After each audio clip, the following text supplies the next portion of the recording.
because we're live with Dave and Sean There I on am. Barstools and Bandtalk. So we're going. Welcome. Yeah, we're going down south to New York here, down to talk to this gentleman. A long history. Now, you and I think we got in the industry pretty early, Sean. And you were 17. I was maybe just 18, or just, I don't even know if I was 18 yet when we get started this crazy business. This gentleman was recruited at the age of 15 and played in some big bands. Like, I'm looking forward to hearing the story. You can bring him on if you like.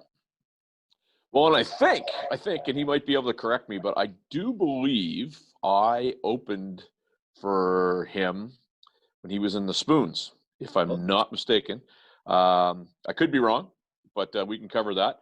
Sure. He's played with, well, help me out here, Dave, the Spoons, Honeymoon Suite.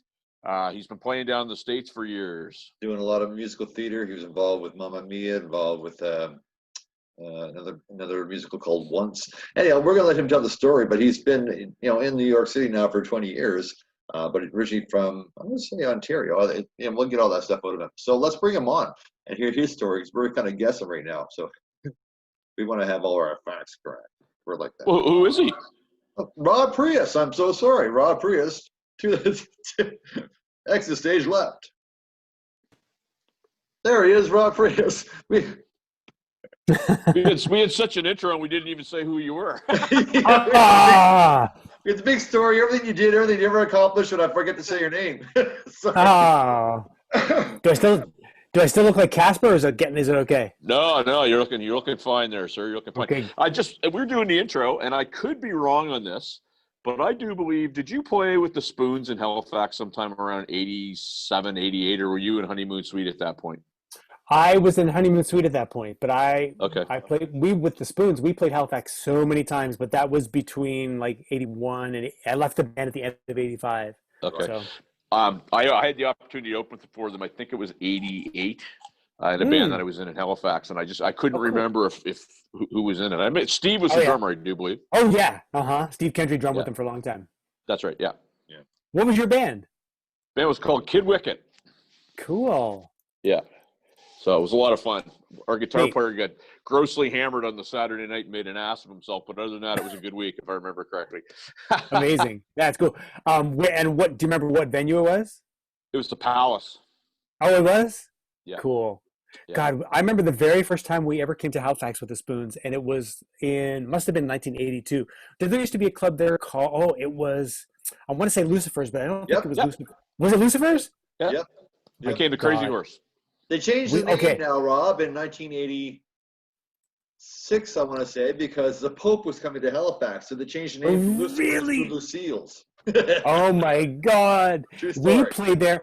It was the first time we played in Halifax, and I think we played like 5 nights there, or 6 nights or something. Wow. Awesome. And and for us even, it was like a weird thing because we'd never done that kind of a gig before, like where you have a sort of like a bit of a residency. And it was really cool for us. And I remember thinking that that was the first time I'd been to Halifax. So of course I fell in love with it. And then over the years we kept coming back. And I don't remember the other places we played, but that memory just flashed into my head that we played like 5 nights at this club or 6 nights at this club. That's the way it used to be. Then. Go ahead. Wow. No, it's saying that's the way it used to be back in the day was, 5 to 7 nights. Yeah, totally. Wow. Crazy. That's cool. Yeah, the big venues in Halifax would have been the Misty Moon. It would have been the Palace. Oh, yes, of course. They would have had... I have a photo in this little room. I should grab it. I have a photo. Somebody sent it to me years ago, and it was from a Spoons gig that we did at the Misty Moon.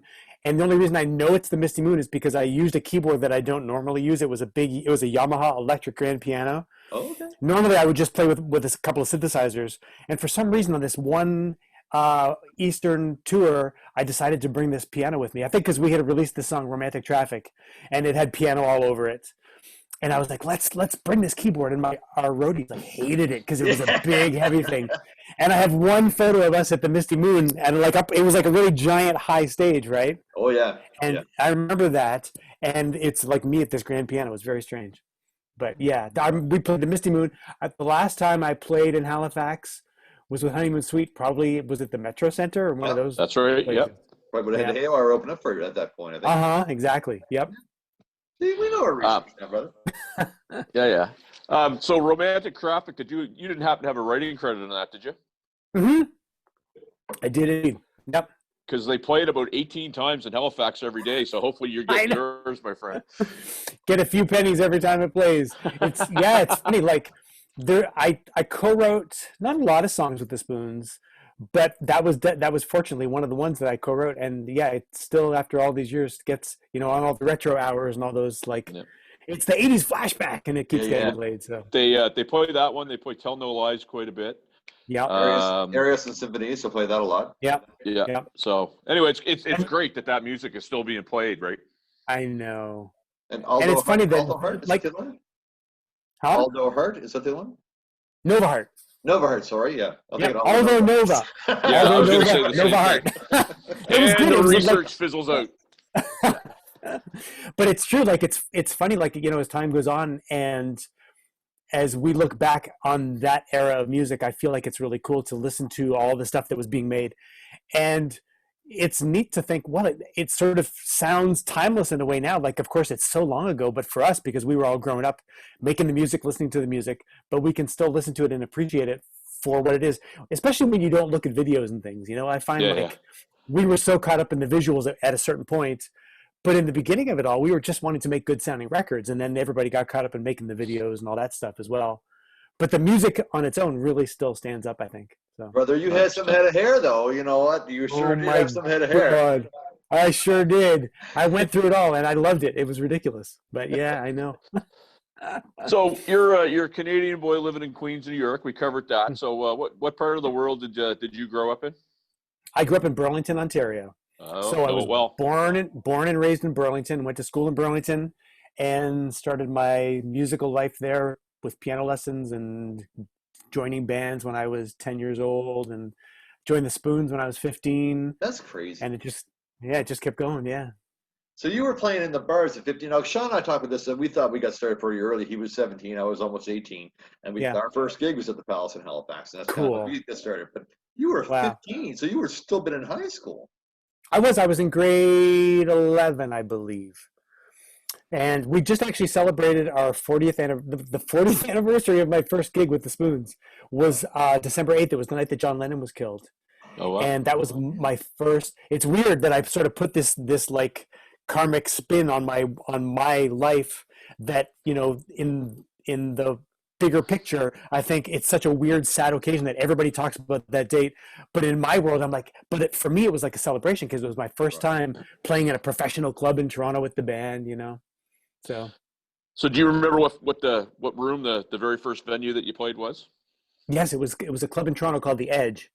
Yeah. And The Edge was a pretty popular new wave club. It was one of the places that like a lot of British bands would come over. Like there's stories of the Police coming to play in Toronto, and it was like one of their first gigs, and like playing to very few people. And I don't remember if U2 played there, or if U2 played the El Macambo, but The Edge was definitely a place that was like a destination for a lot of up and coming bands.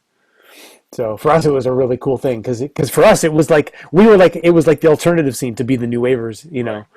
We weren't like the straight ahead guys, so we were like playing those kind of more independent venues. Well, and I have a question. At the right time. Go ahead. Sorry. Really, when you guys started that in the early '80s, it was the right time. I mean, it was the perfect. Totally. That new wave. It was just kind of post-punk. You would have had Debbie Harry and Blondie was really big, and Bowie was big, all that stuff. But you guys were writing some cool stuff at that time. So, it was really a fortunate time because we were influenced by all the music that was coming up around us. So we were like listening to Talking Heads, and definitely some of the early stuff before our first album had more of like that kind of really kind of jagged kind of like angular sounds to it. And my keyboard, I remember in those days, all I wanted to do was sound like a Farfisa organ, because like the B-52s and Elvis Costello, and it was always like just like an old Farfisa, that kind of 60s sound. Yeah. But as soon as we started doing that, it was shifting because then Duran Duran were coming along, and like more of the British kind of synth stuff was coming along. And I was like, man, I got the synthesizer that can do all these sounds, so I'm going to sort of expand beyond just trying to sound like a Farfisa, and I'm going to, do some more layering with it and stuff. So it was the perfect timing for us, for sure. So we've had Barry Connors from Toronto on the show, and Holly from Toronto on the show, and a couple other folks. Cool. Yeah. I get to spend about 4.5 years playing in the Toronto music scene, and it was super competitive. What was it like back in the day when you guys were kind of starting out? Was it kind of the cutthroat thing that I remembered, or? It wasn't that way for us, really. I think because we were from Burlington, and so we would come into Toronto for gigs, and we were always like the outsiders. So I never. It's funny, like I know so many people, especially now, like in social media. I know so many people on Facebook and on Twitter, and bands that I would encounter in those days. But I never really felt like we were really part of like a real scene. And I think it's because we would come into Toronto for gigs and then leave again. And within like a year, we then had a song on the radio and we were getting more airplay. So our management was already trying to book us into different kind of venues and stuff. So we always felt like sort of like outsiders in a way, which I can't regret it because it was nothing we could have done about it. But I look back at it and I see the friends that I know who were parts of scenes in Toronto, and I think, oh, it must have been really cool for them to all be hanging out together and like sort of bouncing ideas off of each other and stuff. We would leave and go back home and be kind of like, we're only 40 minutes away, but we were sort of like the kids down the street in that way. So you get to escape. Yeah, totally. I know, exactly. It was always, and for us, it was always an adventure into the city. Like even when we were recording and stuff, making our albums, and we would drive in from Burlington. And I remember when we were recording Nova Heart, and it was January of '82. It was like there was a winter storm, and I had a Volkswagen Beetle. I had just got my driver's license because I had just turned 16. So I was like driving down the road, scraping my windshield, inside the bug, trying to get to Toronto to get to the recording sessions. And then you would leave late at night, driving home very slowly. But it was always like a relief to kind of get away. Like I've always loved Toronto, but I think in those days it was really like a relief in a way to get out of the city too. So get back to our town. That's funny you talk about Nova Heart because I watched that video today and I was like, now no offense to the rest of the band, but oh my God, there's one drummer, two percussionists, bass player, yourself, and your guitar player, singer. I was like, yeah, I hope that they're all getting paid the same amount of money because some of those guys were, just hitting one little cowbell. You were you're so you're just programming over here. So he's a busy guy, and I was hoping different pay scale than the other guy going, I'm sorry. I know. Well, it's funny because at that point, did you watch one of the live videos? Yeah. It was a live thing, right? And so Derek, our drummer, at one point, so we did a tour in the States with Culture Club, and their drummer, he had all of his drum machines and things were pre-programmed, and then he just stood up and played percussion and stuff. And Derek was like, I want to do that. I don't want to play the drums all night. I want to just stand up and play percussion. So that's what he started doing for like the last year that we were on the road and stuff. He started, and I started programming all the drum machines because I loved sort of taking the responsibility to do it. But it was good for Derek then because he could sort of have more fun just standing up doing that. So. Okay. So who were some of the I guess some of the keyboard players or musicians that you would have, I guess, cut your teeth on when you were coming up? Because I mean, you went to Honeymoon Suite; it was a little heavier and rockier. But when you're in the Spoons, I mean, that was a dancey new wave band. So who were some of the people that you were listening to? Well, if I go backwards to when I was a kid, and I started playing piano when I was 5 years old, and I was listening to the radio all the time. Like it's weird for me now to think, oh, I started playing in a band when I was 10, and so I'd only really been playing piano for 5 years at that point. But I feel like I absorbed so much music in my head in those years, and of course it was the golden era for Elton John. It was the golden era for Queen, and pretty much if you look back to the years of like the mid 70s, in leading towards the 80s. There was piano all over the radio. And I mean, from Neil Sedaka playing piano to Barry Manilow to Elton John, and whatever I heard on the radio, I was like, that's what I want to play. Right. So I started teaching myself how to like look at sheet music and kind of interpret it to learn how to play the chords. And I really learned that from Queen records. Like I would listen to Freddie Mercury and I had the sheet music and I would play what was on the page because I could read music since I started lessons at such an early age. But at one point I was looking at the music and listening and thinking, wait, Freddie's not playing what's written on this page. He's like just playing the chords. So I sort of had this turn in my head of kind of helping to understand how the music was made, so that by the time I was like 10 and in a band, I could like learn how to reinterpret. Because then in my first band, we were playing songs by Kiss and by Boston and Fleetwood Mac. There was no keyboards in those bands, but I was like, but this is the music I loved, was like just guitar music like that. So my influences were keyboards, but also just rock and roll. Because really, when I heard Freddie Mercury playing piano in the context of Queen, that was sort of an inspiration to me. So that when all those years later, when I joined Honeymoon Suite, I thought, oh yeah, I remember how it feels to just be part of the sound, because I loved just like being beside Derry's loud amps and just kind of enjoying his thing. And then I thought, well, I don't have to work so hard. I could just hold some chords down, kind of like Derek playing percussion. I'm like, it's not all about the keyboards anymore. I can be part of the bigger picture, and just sort of enjoy being in the mix in that way. So how did that come about now? Because that's quite a departure from the stuff in the Spoons, and I love some of that stuff. I mean, like those songs I just rhymed off. They're still memorable. I hear them today. I was like, oh my god! And I don't know who it is right away. I was like, oh my god, the Spoons, right? And they were well written songs. They still stand the test of time. But to go into that, the Love It Changes Everything. That whole what's it called? The race. I'm trying to think of the album in '87 that you. Oh, Racing After Midnight. Thank you. Yeah. That was pretty heavy. Like really at the time. Yeah.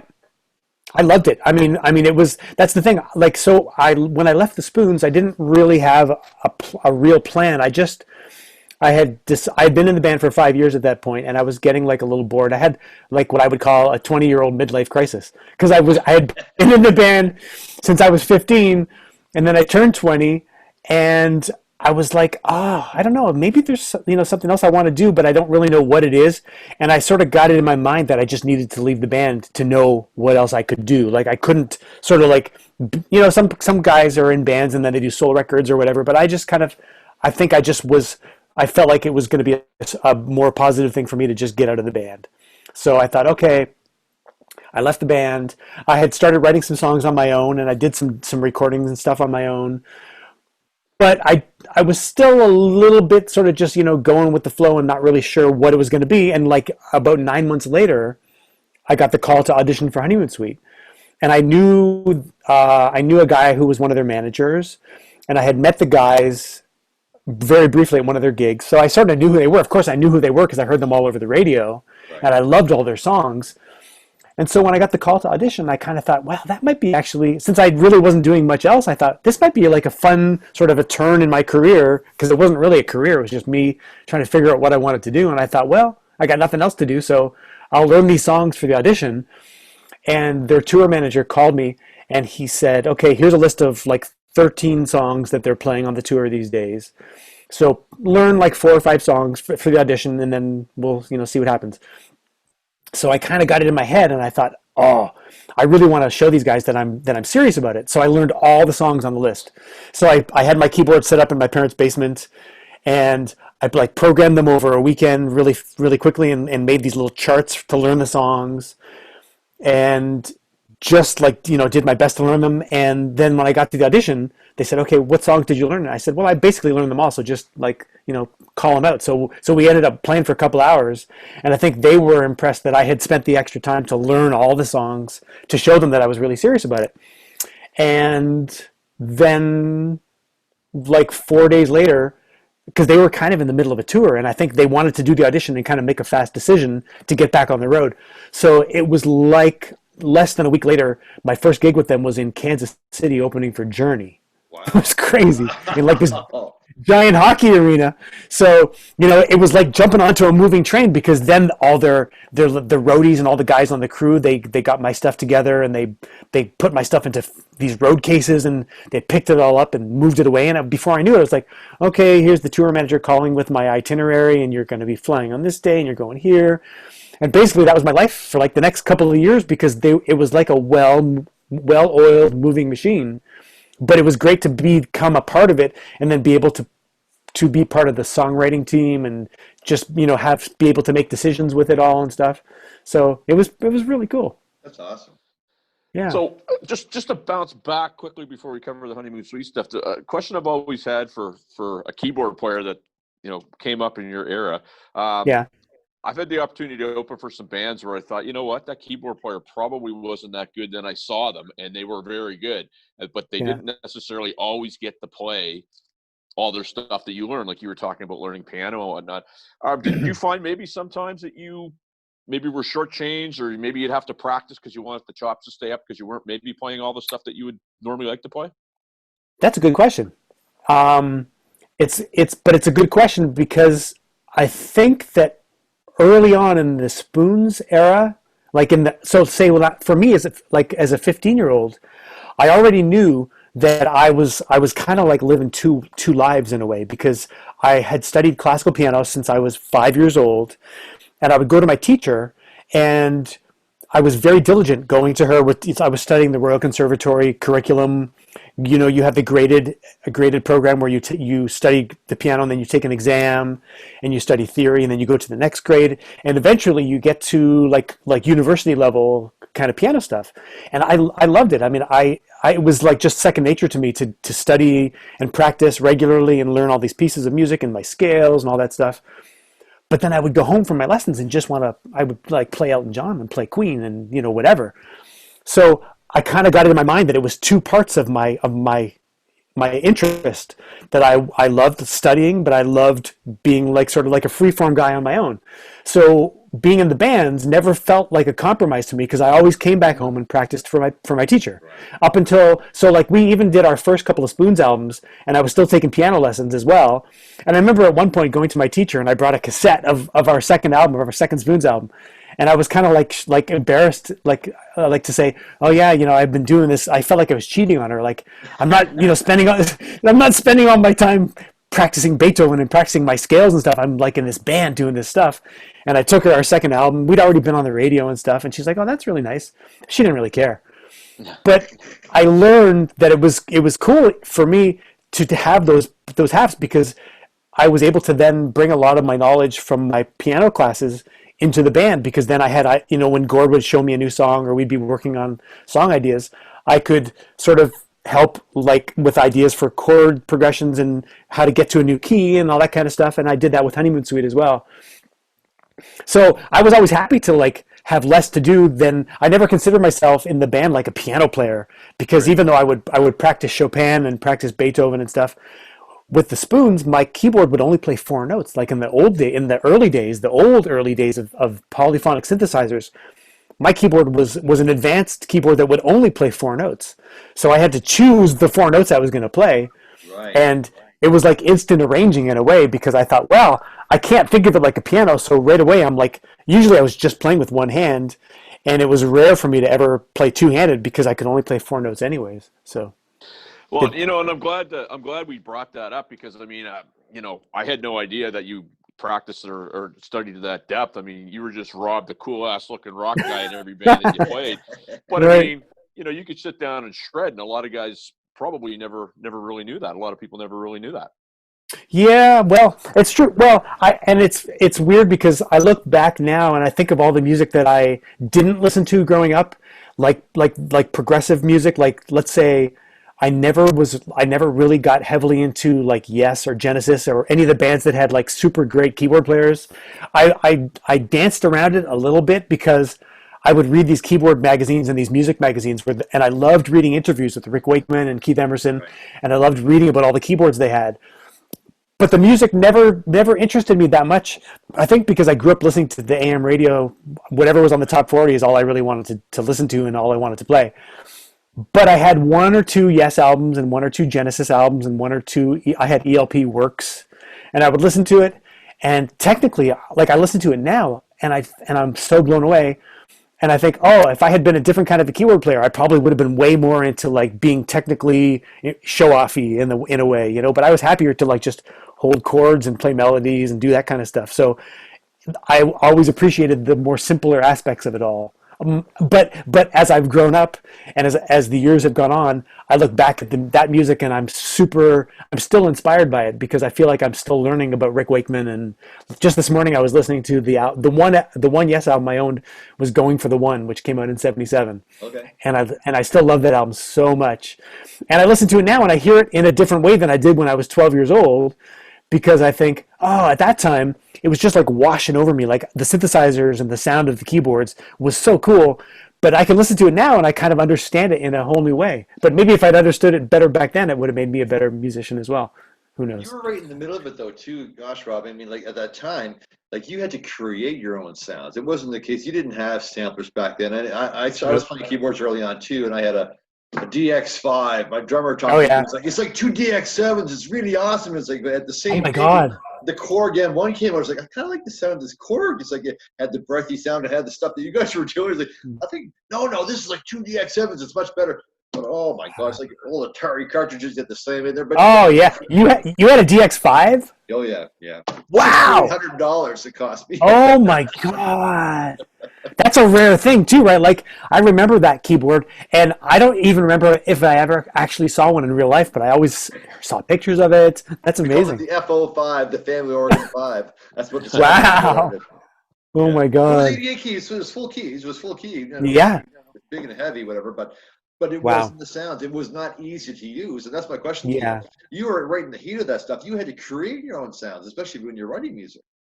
Yes, and again, fortunately, in those early days, like with the limitations of the Roland synthesizer that I was playing in the Spoons, it was only playing 4 notes, and you could only program like 8 sounds or 9 sounds. So there was like a bank of preset sounds that were in it already. So there was like piano and clavinets and strings and things, and then there were eight slots where you could make your own sound, and that's all I had to work with. So like Nova Heart and like a lot of the like the sound is just like a preset on the Roland Jupiter 4, but I put it through chorus and like delays and stuff. But I learned how to program from having that synthesizer. And so like when I got to Honeymoon Suite, I was using more keyboards for sure. Like by that time I had a sampler, I had a DX7, and I used a Yamaha system that their old keyboard player Ray Coburn had, and it was a Yamaha. It was called a TX816, which was like a rack of DX7s. Yeah. It was ridiculous. I had no idea how to work the thing. Like basically, I turned it on and I pressed the buttons and I got some good sounds. And their tour manager and the guys on the crew were like, I don't know, Ray just pressed this button and did it. And I was like, great, that's all I'm gonna do because I don't know how to work this thing. So I could get some of the sounds, and it was right. But definitely, as the years go on, you get into the programming and you just learn more about it. But certainly, the DX7 was an impossible keyboard to program. Like I was like you, I had 20 of those little cartridges, and like you'd order them online and stuff. Like I remember reading Keyboard Magazine, and there was guys in the States who would say, oh my God, you can get 25 new sounds for $40 or whatever it was. You'd order these things, plug that thing in, right? Crazy. Oh my God. So something you mentioned just before we backed up, you were talking about your first gig with Honeymoon Suite, and one of the things that people don't understand about a touring band is how structured it is. So you talked about you're flying out on this day. A lot of people think you just show up and play and on to the next. Yeah. And I've read a lot of different books where people get in that structure and then they get off the road and they have a really hard time adapting to no structure. Did you find that when you were with those guys? I did actually, and it's cool that you mentioned that because as you were saying that, I remember a point with Honeymoon Suite coming off the road. I was still living with my parents at that point too, because I was still in my early 20s and I was never around long enough. It never even occurred to me to like move out or anything at that point. And I remember coming home, like coming off the road and like sitting with my family and like sitting in the living room and watching TV and stuff and just kind of feeling like it just felt weird. And it's true, like there was a bit of a transition that you had to make. But I think especially for us, because we were so structured in those periods when we were on the road. Plus, like, so I was with Honeymoon Suite for nearly 3 years, I guess. Like the real busy part was about 3 years. And in that time, we toured so much. And then we spent months and months in Los Angeles recording the Racing After Midnight album. And then we were like doing the videos, preparing for the release. And then we were on the road for a good part of, that was 1988. We spent on the road. We were traveling and touring in Europe, and then big Canadian tour and stuff as well. But yeah, those times when I would come home and like be with my family, and it always felt a little strange. Like I felt like I was like shifting gears in a way to reconnect. And certainly once I left Honeymoon Suite, and then I got into my next life, which was the world of musical theater, and I got to realize, oh, it's actually nice to be able to have a thing where you can make music and come back to your home and like live a life that lets you do two things, but also be creative at the same time. That's probably one of the reasons I love the idea of trying to figure out how to get into the world of musical theater, because it seemed like a way to just like show up at a place day and play job. music. Yeah. Totally, like a day job that starts at 8 o'clock at night, right? Yeah. That's what it was. Yeah. Good. Well, and I always thought that one of the musical theater would be cool, or being in like Letterman's band or something like that, Yeah. where they tape during the day and they have a bunch of free time. Like they play all kinds of different styles, but then when Yep. they can go off and do sessions, or they can. I thought that and where you live down there, I mean, you're in the heart of it all. You're probably Yeah. you have a good opportunity to get involved in a bunch of different things, right?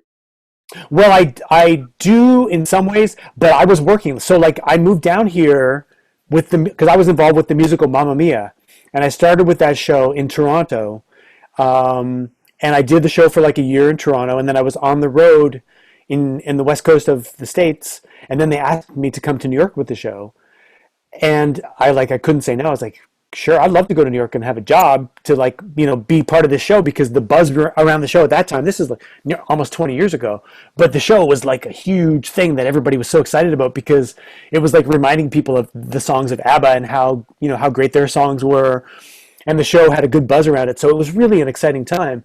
So I didn't take a lot of opportunities to do a lot of other work at that time, because I sort of felt responsible to be part of this show and to keep this show as exciting and as fresh as it could be.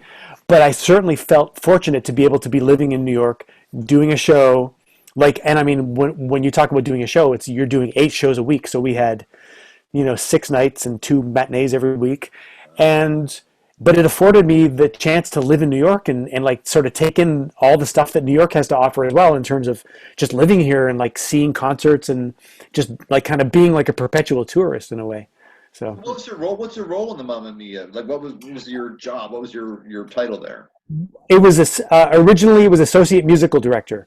So I was always the assistant conductor of the show. So in the band, there was 9 people in the band, and there was a conductor who played keyboard, and then I played keyboard in the pit below the stage, but then I conducted the show as well. So I would be the alternate conductor who would conduct a couple of shows a week, sometimes more. And then at varying times throughout the run of the show, I was also the music director when the other guy would go to do other projects and stuff. So, and then I also would watch the show at times when I was the music director. Then the responsibility is watching the cast. And then it was really like an all-encompassing thing, because I would teach the singers the show, and I would train new musicians when they would come into the show as well. And I loved it. Like, it was just a really cool thing to be a part of. It was a lot of work, but it was a lot of fun at the same time. Is there much turnaround? Like, do you have the same constant group of musicians and actors, or is there much turnaround in that type of environment? Well, the band was pretty consistent, because for musicians, it's like the ultimate gig, right? To like get a job where you show up and you play your show, you play the songs, and you play 8 nights a week. And then you go home every day. You go home every night, and you have your days free, and because you're going to play work at night. It was really like the ultimate thing to do. And I think even for musicians in New York, it's not that there's that many shows running, but it's still like a really good gig to be able to get in. Everybody wants to come to New York and get the gig. So I felt so fortunate in that way. So the musicians, we didn't really have a high rotation of musicians through the years. We had one musician, one drummer change early on, but it was pretty much the whole band for 15 years. 14 years we played. Crazy. But we had a huge turnover with actors. So the actors and the people who are on stage singing to the audience, that was a pretty high turnover, because they wanted to bring in fresh people and just, keep that alive. And that was really the most important thing, because for us as musicians, it's a different thing in terms of if you're not on a stage and you're not like performing for an audience, it's pretty easy to get excited about the music you're playing, and you can sound like you're doing that because nobody's really looking at you as you're doing it in that way. Right. So you think about, you mentioned musical theater, and I think about the episode of Seinfeld with Bette Midler and Rochelle, and she gets hurt at the softball game. They got to bring in the extra, and it's this whole thing, right? So totally. Would stuff like that happen a lot? Like, what was your, I guess, rehearsal cycle for stuff like that? Because I'm thinking new actors come in, you gotta spend some time woodshedding, correct? Oh, for sure. Yeah, we would rehearse. The turnover for actors is usually about every couple of years. And there's always like a 4-week process for the actors to learn the show. And it's like 5 days a week rehearsal for them at that point. So for me, as playing piano for rehearsals, you would show up and you'd rehearse all afternoon with them while they learn the show. They learn all the moves in the show, all the choreography and stuff. And then we would run through the show, teach them all their vocal parts and stuff. And it's a pretty intense thing in that way. But it's really like a month of concentrated rehearsals, and then they would have what we would call a put-in rehearsal, where they would bring in all the rest of the regular cast, and the new person would be called in, and then they would just run through the show. And then generally they're just thrown on to an audience. Like that's really how it goes. Like you don't get anything more than a bunch of rehearsals without an audience, and then your first show is your first show in front of an audience. So it's really exciting, but it's like really super nerve-wracking too. Well, you've had a pretty extensive career in a lot of different ways. I was going to ask you a point-blank question. What's been the highlight so far of Rob Preuss's career? I don't know if I mean, it's really hard to pick a highlight, because I feel like I've had a lot of lowlights. I've been cruising on the lowlights the whole time, and everything's been great. Like I think, like it's really funny because I feel like I guess I have done a lot of really cool things, but I've always like really appreciated the things that I've done, and always felt really fortunate to be a part of the things that I've done. And I don't know, it's weird. Like, of course, like I could say, like with the Spoons, we opened for the Police at the Exhibition Stadium in Toronto. Wow. And it was like it was like one of our first really big gigs to like step on a stage with 40,000 people and be a part of that. But it felt sort of natural. Like it was a little bit nerve-wracking, but at the same time, it felt sort of like we were ready for it because we'd been recording. We'd spent all summer recording our second album, and we'd already started getting airplay, and we played lots of gigs, and just felt like everything sort of felt like baby steps, like right.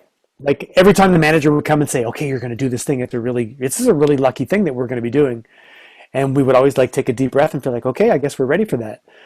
And I think even, I like going along with the Spoons, doing all those things, and then leaving the Spoons, and then joining Honeymoon Suite, and having that chance to like go to this next level in some ways, and then preparing for the audition for Honeymoon Suite was almost as exciting as actually like opening for Journey for me personally, because I feel like I've always loved just putting in the work to do the stuff, in that way. So, I mean, it's a sappy answer because I should say, oh man, we did this gig opening or, playing whatever. But really every step along the way, I think has been like a really exciting thing for me.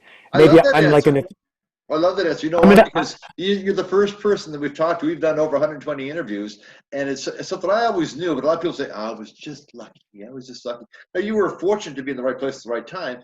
What you just said there, Rob, it shows a lot about your character. You put the work in, and that was just as much of a rush to you to put the work in as it was to get the reward. And that's awesome.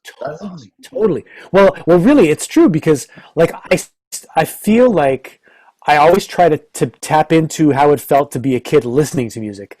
I mean, as much as I play music my whole life, there's still something magical about just listening to music. And I feel like that's the most important connection that I've always had. No matter what I've done, it always stems from listening. Like whether it was auditioning when I was 15 and auditioning for the Spoons, I was listening to a live recording of theirs and trying to learn the parts their old keyboard player was doing, and auditioning for Honeymoon Suite, listening to the albums and trying to pick out all the keyboard parts and learn what to do there. And then playing Mamma Mia, and I was listening to ABBA records. Like, even though I knew those records so well, I would always go back to the records. Like, even after like so many years of playing the show on Broadway, there would be mornings I'd be getting up like a 2-show day. Saturdays you wake up and you got a show at 2:00 and you got a show at 8:00, and there'd be times I would wake up and think, oh, I just don't really feel like going today. Even though I kind of did, because I thought, oh, how hard is it to get up and go play music for 2,000 people? It's not such a bad thing to do. But I'd be riding on the subway, getting to the show, and in my earphones I'd be listening to ABBA Gold, and so excited, thinking, oh my God, this music is so good. And then it's like, that's my job. Like I'm this excited. It makes me feel like I'm 10 years old again, because one of the first songs I ever played in a band was Mamma Mia. So it was like this weird full circle thing for me, right? So anytime I listen to those records, it takes me back to what it felt like just wanting to be in a band in the first place. So I have to think you're in, probably the biggest or one of the biggest cities in the world. You're on Broadway doing some of the greatest songs ever written, Benny and Bjorn had to show up at one point, did they, to see the show when you were there? Oh, we hung out with them all the time in Toronto. Yeah. Oh yeah. Well, what would it be like to hang out with those guys? Because I mean, if you think about it, you think them, you think the Bee Gees. I mean, they're kind of in a sphere of, so many great songs. What was it like just to be around them? It was amazing. So when we started the show in Toronto, it was 20 years ago. This past spring, it was in 2000 we started, and Mamma Mia had been running in London for not quite a year at that point, and they decided to bring it to Toronto, and then do a North American tour. And I think the reason that they thought of doing that was because we Canadians, we're always like sort of between the Americans and the Brits, right? Like we've got the perfect middle ground where we get the sensibilities of the British from our past, but we get the American cultural stuff that's always in our faces all the time as well. So I think they kind of figured the Canadians and plus Canada in Toronto had a really good musical theater scene as well. So they decided to bring the show to Toronto, and Benny and Bjorn came to our rehearsals because they were super excited that it was the first production outside of England, and they kind of still didn't really know. They weren't convinced that it was even going to be like a hit or anything. Like they were sort of excited to even have a second production of the show. And Bjorn was with us like on our second or third day of rehearsal. He showed up, and we were all like, "Oh my God, Bjorn's coming to the rehearsal!" So we were kind of scared shitless on the one hand, but at the same time, he was such a cool guy, Oh, yeah? and he was so nice, and like he was genuinely like humble to be around us playing his music. Like it was really so cool in that way because he was like, thank you so much for doing this stuff, because he kept saying, I made this music so long ago. At that point, it was like 25 years since they had been on Eurovision with Waterloo and stuff. So it was part of his past, and I think it was super exciting for him to like see this new thing coming to life with his music. And he would come and sit with me at the piano, and we would talk about music and stuff like as the rehearsals were going on. And then Benny would show up, because Benny, I don't think, had much to do with the first production in London. So when the Toronto production was happening, he would show up, and he just thought it was super cool. And so when we were doing band rehearsals, he would come and invite the band to the bar next door. It was Honest Ed's, and there was a bar next to here on King Street, and he would buy the band drinks after rehearsals, and we would just hang out and stuff. And it was ridiculous. It was so cool. Wow, that's cool. But what's weird to me now is I think Benny Anderson was the same age I am now, 20 years ago. Yeah. We were all in awe of them 20 years ago. And of course I think, man, if it was me and I was like experiencing this part of my life from the past coming back to life, of course you would think it's the coolest thing in the world, Oh, for sure. Bob, we want to be respectful of your time, brother. So, this has been a real treat. I guess I want to know, two things I want to know. How can we help promote what you're doing now? And what are you doing next? Well, I've been doing a lot of projects, a lot of collaboration with some performers in Canada. I don't really have anything of my own right now that I'm working on. It's so weird, of course, this crazy year that we've been in, because for the last couple of years I've been really like wanting to do some like solo performing, and I had been talking to some clubs, some venues in like the Southern Ontario area, and actually a guy out in like Fredericton or somewhere. There was a club out there that I was actually thinking of going to as well. Oh yeah. And like in just early talks of like trying to go do some like coffee house kind of things or some house concert kind of things, because I really just want to like play and sort of like do what we do, like just talk and sort of share stories and play music, because I feel like I can play songs from all the bands I've been in and the music that I've loved growing up, and I can play out of songs all night long or whatever. And so it's sort of something that I'm still hoping to be able to do in the next few years as life gets back to normal. Right. But I've been doing some collaborations with some bands. There's a band in Ottawa called Church of Trees that I've done some remixes for and done some collaboration co-writing with, and they've been getting it's like a sort of like electronic band, and they've been getting lots of cool airplay, and so I've been doing work with them. And Carol Pope and I have done some songs over the last several years. So yeah, just I've been doing collaborations like with different people, and I'm always open to like working with people just because it's fun for me. To that's sort of the thing that I love the most is sort of like bouncing ideas back and forth and stuff, Well, I have a statement and then I have a question. And the statement is, you mentioned Fredericton. So my band plays in Fredericton, a place called Dolan's.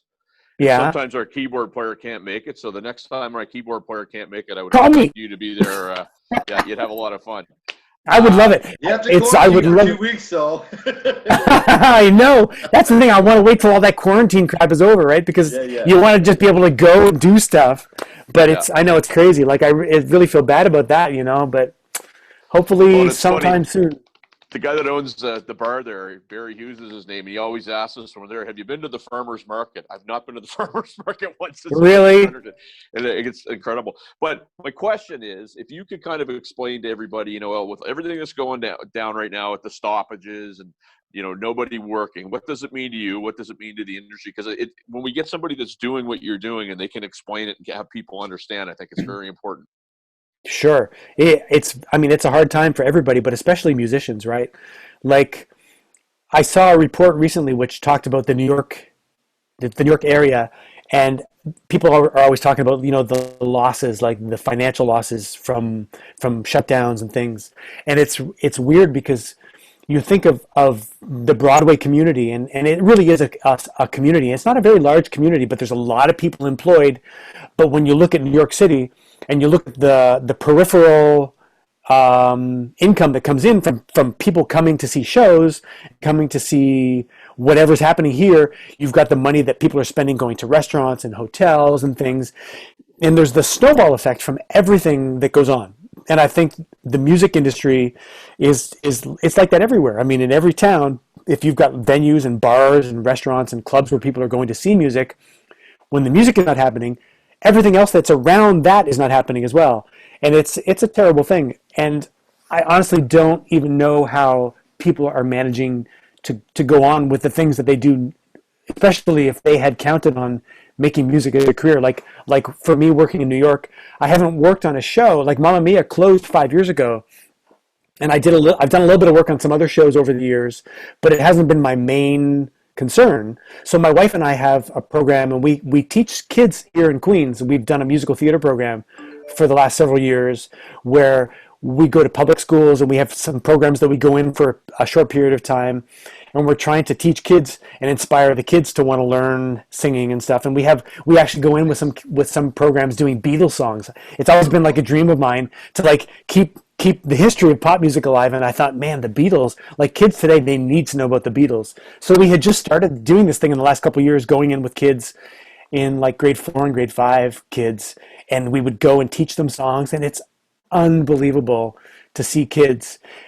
And it's a thing that I feel like they need that in their lives. And so we're not able to do that, of course, right now, but we've been doing Zoom classes with kids. And it's a thing that we've been doing together to keep, well, for us, it's like a job, but kids need it as well. So it's like the most important thing that I have now, because who knows when shows are going to be back. That's a hard thing. It's like musical therapy for these kids. Yeah, it's important, and good work for you, Rob. That's awesome. Yeah. It's so awesome. Thanks. Yeah. It's really always fun. the guys that I think of that, I look at a Broadway, maybe it's the guy who takes the ticket, like what's he doing right now? It's like the ripple effect you talked about is so outstanding. It's the guy doing the follow spot. It's the guy in front of the house sound. And that's just one strip of one street in New York. We're talking about the world, right? Yeah, it's unbelievable. Yeah, and it's weird because people are surviving and people are finding ways to get through this, and I don't think we're going to go back. I hope we don't. It's not like we're going to just pick up where we left off. Like I think of the shows, like the last show that I played, I was working at Phantom of the Opera a little bit because I played that show in Toronto. It was one of the first shows I played in Toronto 30 years ago. And I'd playing in the orchestra through the year. I would get a couple of calls. Like I was like a pinch hitter. I'd come in whenever they need somebody to come in. And I loved it because I loved the show because it was the first show I ever really wanted to play. But I think of a show like that, and there's so many musicians involved and so many people involved in the crew and the cast. And it's at whatever point things are going to go back, they're not going to just pick up. There's going to be rehearsal time involved and hoping that people are still around, able to do the jobs. And I think we're going to find our way. Everybody's going to find their way back, whether it's in the pop music world and the rock and roll world and the theater and the club scene and, just a jazz piano bar, right? Like everybody's going to come back, but it's going to take some time for everybody to remember what it feels like. That's right. But it will happen. I'm sure it's going to happen. It has to happen because music is a part of our lives, right? And it's not going away. Yeah, and I mean, a little bit of a disappointing thing for me that I've been hearing is when people say, "Oh, I'm not going back," or "I'm never going back to support," and it's kind of like they're living in the now and they're very afraid of what's going on. And they, I mean, it's only been 8-9 months, but they kind of forget what joy you get out of just going out and seeing somebody perform, right? Isn't that weird? Like I even feel the same way about movie theaters. Like my wife and I, every once in a while, we'll say, "Hey, what should we do tonight?" "Oh, you know what? Let's go see a movie." And it's like the weirdest thing to like say it and know you can't do it, but in your heart, we're like, "Oh my god, I just want to go to the theater and like get some popcorn and sit down and watch a movie." God, eh? And you know you can't do it, but at the same time, you turn on the TV at home and you've got your great. I mean, I got a better sound system than what's in the movie theater, and I love to just sit home and have all the choices in the world. And I don't want to forget how it feels to actually go to a movie theater. And I'm afraid that people are going to say, it's much easier to just stay at home. And, I think that there's going to be a way out of it. It's going to take some convincing for people to just say, "Oh, okay, it's okay to do again." And it's going to be, step by step, baby steps. Baby steps, exactly. Yeah. That's exactly it.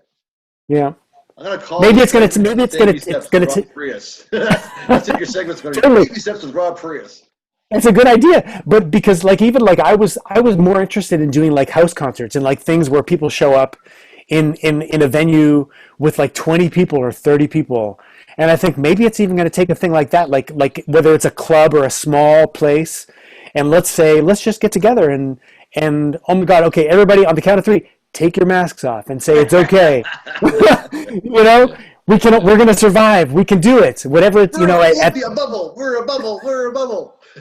Right? Whatever it is, it's so weird, but like we've got to just believe that at some point it's going to happen. It's crazy. But in the meantime, we've got music to enjoy. We've always got the radio. We've always got the television. We've got the records. We've got the music in our lives, and that's not going away. And we've come through hundreds of years of progress to think this isn't the one thing that's going to like lay us low, because apparently civilization is advancing to enable us to get past these things. So it's going to be a psychological thing that's going to enable us to get over it. At some point, it's going to happen. It's people like you, Rob Pierce, that are going to help, because an entertainer, a musician, an artist knows how to pivot, how to adjust, how to regroup and carry on. Just simple as to survive. The stuff that we had to learn on the road when we were playing, like, are we going to get paid for this club in, or are we going to roll this truck on this icy road tonight? You learn all these things to survive, and you know what? Totally. It's people that in our industry that are going to carry forward, I think, with the hope and the dreams of the future, because we know how to do it.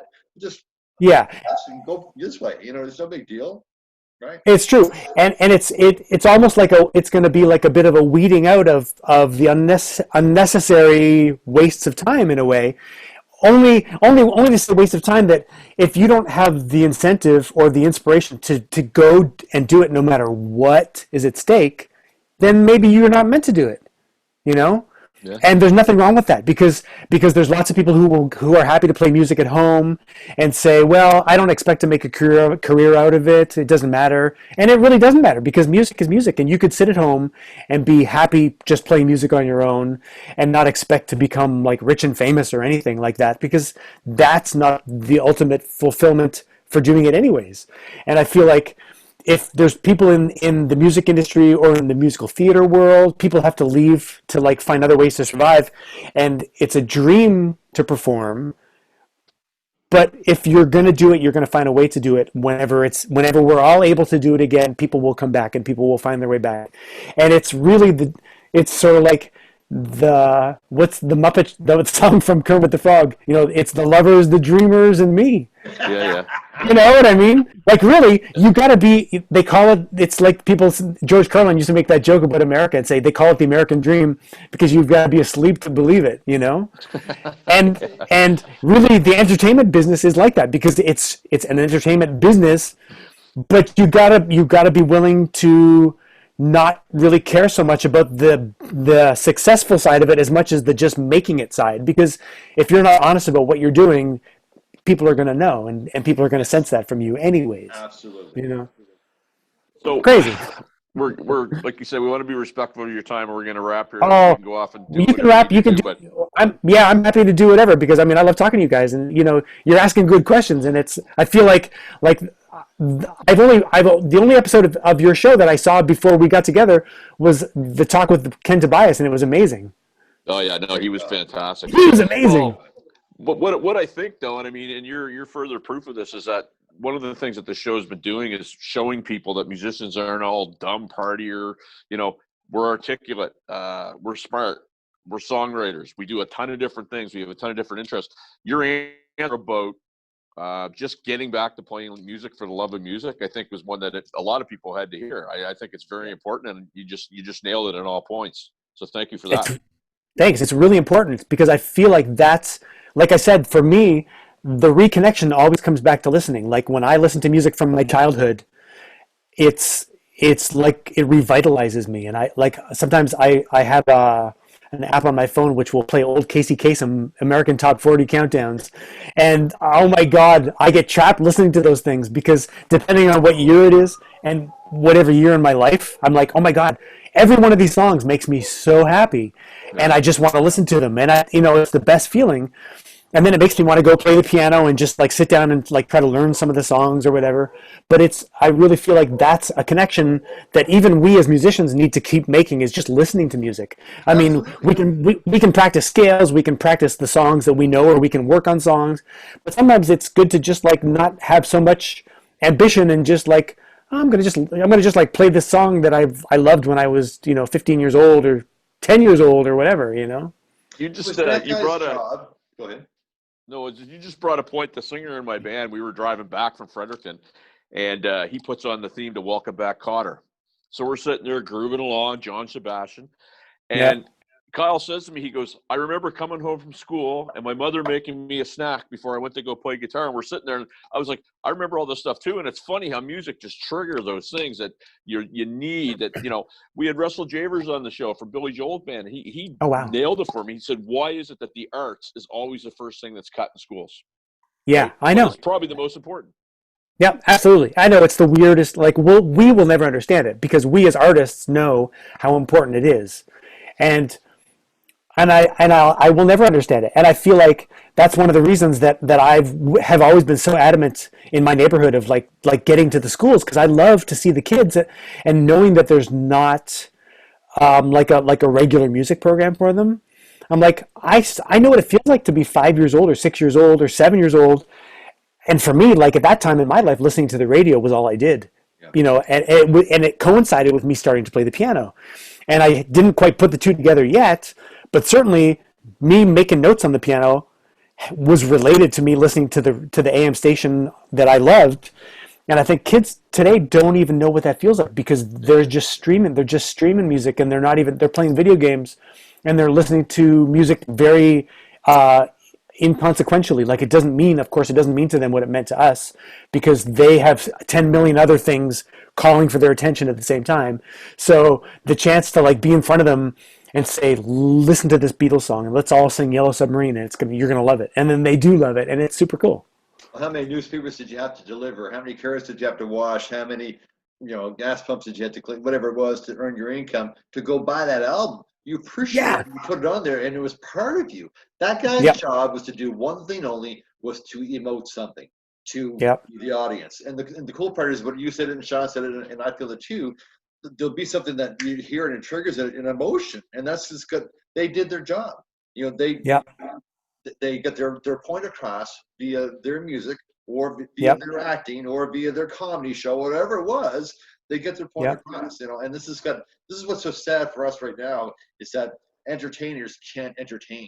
That's all they want to do. And this is kind of what we're trying to do in this show, is just shine a bright light and say, hey, like you said, it's coming back. Don't forget about it. Yep. It's true. Yeah. And also it's taking the time to do just one thing, especially when it comes to music. I have to remind myself sometimes to like listen to a song. This morning I was listening to Yes, Going for the One. So I listened to the whole album. I had the record when I was a kid. I got it for Christmas one year, and I thought I was so cool because I had a Yes album. Because normally it was just Elton John and Queen and Captain and Tennille and the Carpenters or whatever. But I got this Yes album, and I was like, man, I've got some street cred now because I'm listening to this music that's way more advanced than anything I've ever listened to in my whole life. But I was listening to it this morning and thinking, wow, I don't have to get up and turn over side 2. I mean, there was only like 5 tracks on the whole album because every song was 10 minutes long, right? Yeah. So there was, side 1 was 3 songs and side 2 was just 2 songs. And I'm listening to it all the way through without doing anything. And I had to remind myself, when I listened to this when I was a kid, I had to actually, we didn't, the only way we could listen to music that we chose was to sit in front of the speakers. Like, when you were traveling in the car, you had the radio on. Yes.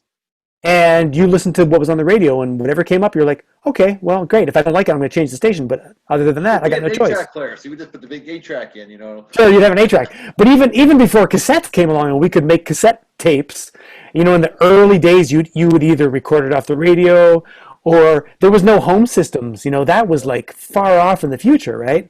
So like I remember the old days, I had a little Panasonic recorder, and I would sit in front of my radio waiting for my song, and I boom, hit record. Right? I would hit record, and you'd get your little playlist of your songs, but then the DJ would start talking over the intro. It's like, shut up, man, I'm trying to get the song. Yeah, totally. And that was the only way. So when you owned an album, the only way you would get to listen to that album is I would sit in front of the speakers, and I would listen, and you'd be like, man, this is all I'd stare at the record, and I'd stare at the album cover, and I would read the lyrics, and I would look at the credits and say, who's making this music? Like, who are these guys? And I'd read the musicians, and then I'd read these other guys. Oh, there's the engineers, and this guy, he was like the assistant engineer. I don't even know what that is, but he's a part of this music, And that's all you need. But now we can put on music while we're washing dishes. We can put headphones on. We can read the news while we're listening, and we can do 20 other things at the same time. So the good thing that I always try to remember is to just listen to the music and go back and remind myself that the music deserves the focus and the attention. And we can all do that. I mean, it's of course nice to put on music when you're doing other things as well. But for some things, I think it's good to remember to just listen as well. It's funny. I grew up a huge Kiss fan, but I can still remember going to the Kmart in Glace Bay and getting Van Halen 1 and taking it back to my grandmother's house and popping that thing on and just absolutely being blown away by that whole thing. And, you told that story and that just came right back to me. Don't you remember? I remember my friend. I was in a band when that first album came out, and listening to that first album, running with the sound of the car and just the opening of Running with the Devil. And just that little flick that he does on his fretboard, at the top of the neck, right? Before the band kicks in. Even those kind of things. When you're listening, you're like, oh my God, that's unbelievable. Bells by AC/DC. I thought my sister was possessed by the devil. I was like, oh my God, what is this music? It was so loud. I'd never heard anything like it before. Right? But I remember it so clearly, the music, It's like, yep. And that was a result of us just focusing on that one thing, and all of our attention was focused on that thing. And it's for me, one of those pivotal moments was the first time I ever heard Bohemian Rhapsody. And it's I can picture my bedroom, and I was 10 years old, or I wasn't even 11 years old, 10 years old, and it was on the radio, and it was on my bedside table, and I was listening to the opening of the song, and I was like, what is this? And I got down to closer to the speaker because I didn't want to miss a thing, and just listening so closely to know what it was.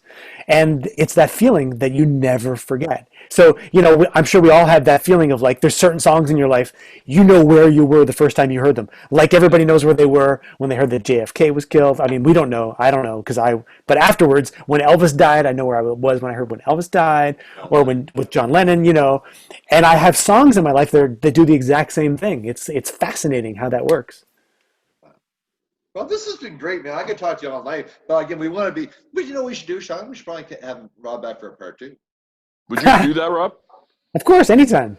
No, because it's funny because, obviously I knew you from the Spoons and Honeymoon Suite, and I'm listening to you, and I had no idea we were going to get this. I obviously knew you were a player. I knew you played with some great bands. I just didn't realize how articulate you are with how you talk and talk about music. And I think it's fantastic. Oh, good. Thank you. Well, it's great to meet you guys too. Like, yeah, I mean, I'm curious to go back and listen to more of your shows as well, only because the one that I listened to was so fascinating, and it was just a good combination. Like with Ken, just having the conversation, it's really inspiring to hear as well. Like, I love listening to interviews and things, and I mean, of course, he's got songs that I've loved my whole life as well. Oh my Anyways, God, I felt like a dummy because I had no idea. Like I knew the songs, but he did some St. John, New Brunswick. I give him a call. Hi, yeah.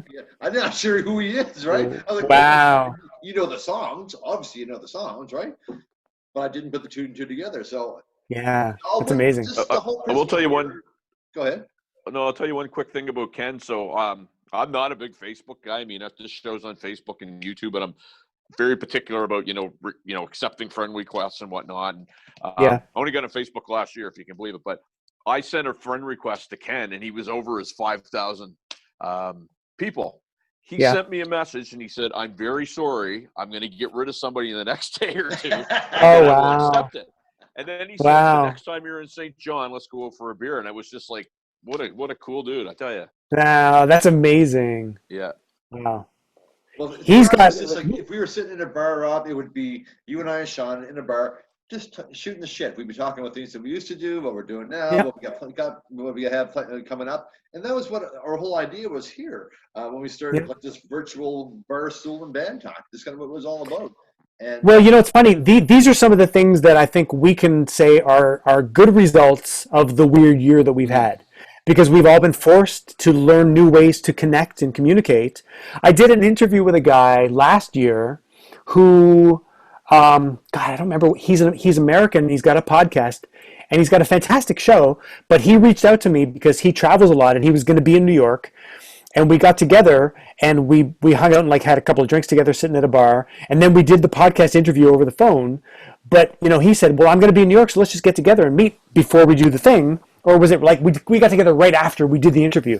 But it was sort of the same kind of idea. Like now we would have got together, and like if we could have met in real life, we'd be like, yeah, let's just go have a drink, and hopefully in the future we'll actually get to do it. Absolutely. But the fact that you can put a show together in this situation is fantastic too, because you get to see lots more people and like just have these things happening.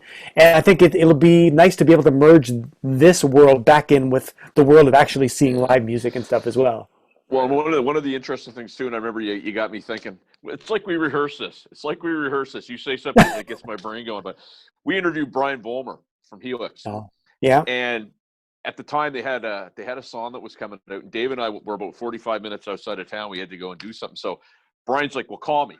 So anyway, he gives me like 5 phone numbers. We're calling him. Nope, not that one. Nope, not. Finally get him. And he's like, "Yeah, hey, man." And he sounded like, he just gotten out of bed. The second that we hit record, what a pro. I mean, it was just like the lights came on and there he was, right? And that's what I'm finding from a lot of this is that a lot of these people that I grew up listening to are super cool people, but they're super professional. And I really hope that we're getting that across when we do this. You guys are the same way. Well, thank you, sir. I appreciate that. For sure. Yeah. I really do. Really, at the end of the day. Rob, I can't thank you enough. It's just been a pleasure to have you on the show. We're definitely going to have you back because I think your words, I'm hoping, will resonate in hope for a lot of our viewers and some of the fans and some of the other musicians. It's like, it's not gone. It's postponed.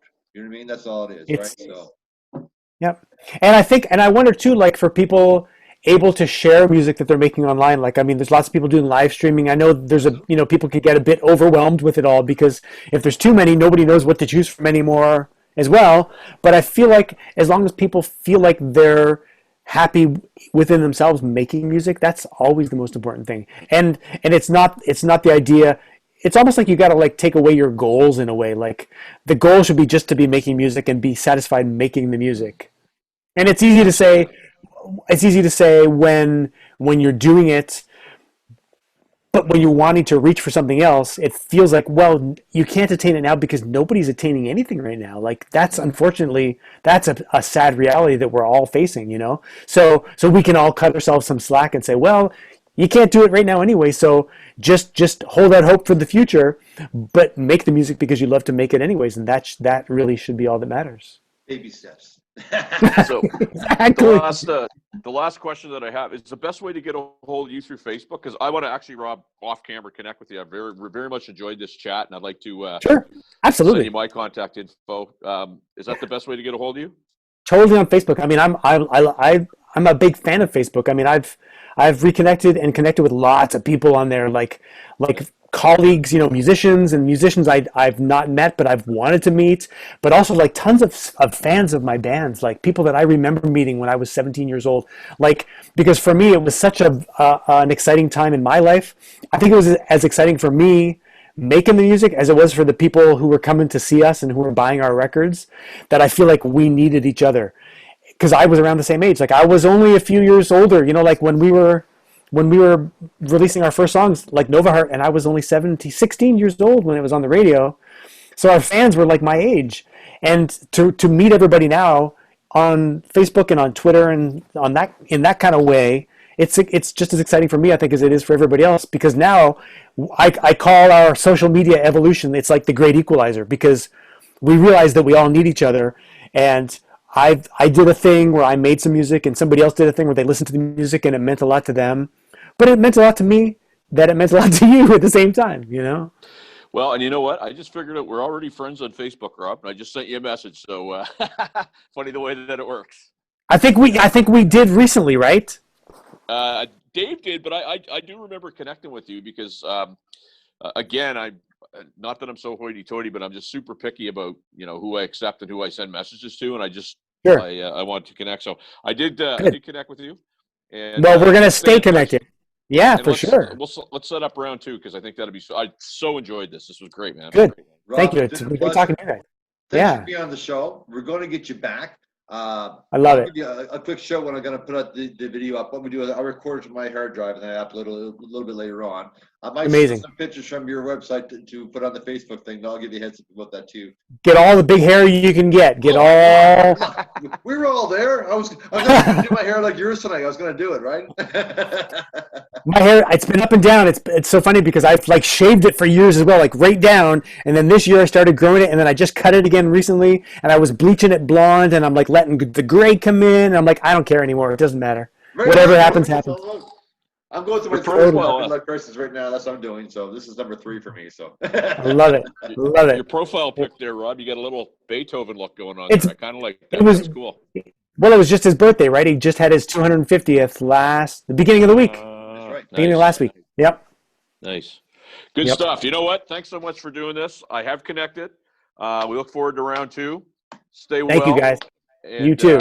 Great chat with you. You too, guys. I'll talk to you again soon. Peace out, Thanks, brother. Rob. Ciao. Take care.